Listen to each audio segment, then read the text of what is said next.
So, my daughters have asked for a bike ramp.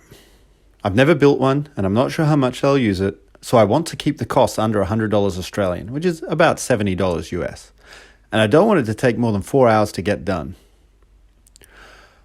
I want to make sure the ramp is fun for them now, but will support them in progressing their skills over time, and it needs to be robust enough to take decent hits and not turn into an unexpected safety hazard. We started out by doing some internet research, and we found a fun-looking ramp on the Seth Bike Hacks YouTube channel. It's linked in the description. We set about making our own version of this ramp, but once the girls started using it, I discovered where I went wrong. First, the kicker was just too big. It doesn't look that big on paper, nor in real life, but when I hit it with a bit of pace, it gave some major lift.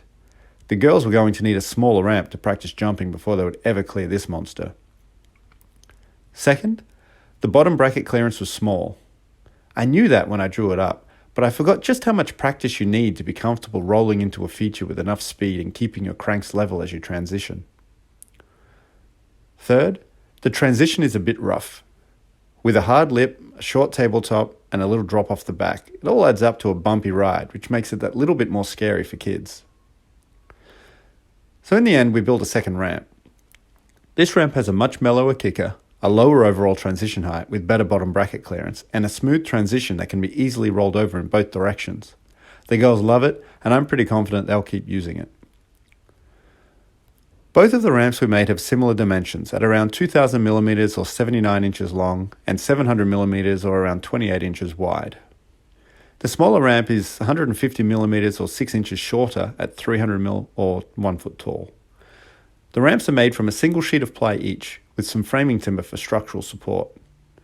Now, on the second ramp, I decided to make it a little bit lighter and I used slightly smaller timber for the structural support. I wanted to try and get to a point where the girls could move this ramp on their own. Plywood is actually pretty strong and flexible. I started out with 12mm or half-inch ply on the bigger ramp, but ended up with 7mm or quarter-inch ply for the smaller one. This is plenty strong enough. Also, the thinner ply is easier to bend around some of the curves on the smaller ramp. I marked out all the components I would need and used a circular saw to make the main cuts on the ply, and a jigsaw for the bends. I actually clamped the two side pieces together when I cut them to make sure the curves were more or less the same. Speaking of bending wood, this isn't too hard, but it does require some patience. You can wet down the ply with a hose or a watering can as you clamp it down bit by bit. It took me about an hour to bend the thinner ply onto the smooth ramp transitions. I originally tried using the thicker ply, but I rushed it, and you can see here how that ended. I feel that I could have made it work with a bit more patience, but perhaps I would have needed a steam box. Also, watch out for the knots in the ply. You can either line it up so the knots are not on the sharpest point in the transition, I clearly didn't do that, or buy a higher grade of ply that has fewer knots in it. To get the ply to bend, I first attach it to the approach side of the ramp, which is a smoother transition. I then wet it down and used to incrementally bend the ply down. Once the ply was bent onto the curve, I fixed it in place with screws, but I left the clamps on overnight for the timber to dry out and have the shape set. So in the end, we have two ramps, one that the girls love now and one that the girls can work up to. Oh, you would have made that one? Yeah, I would have. It's kind of scary. Oh, close.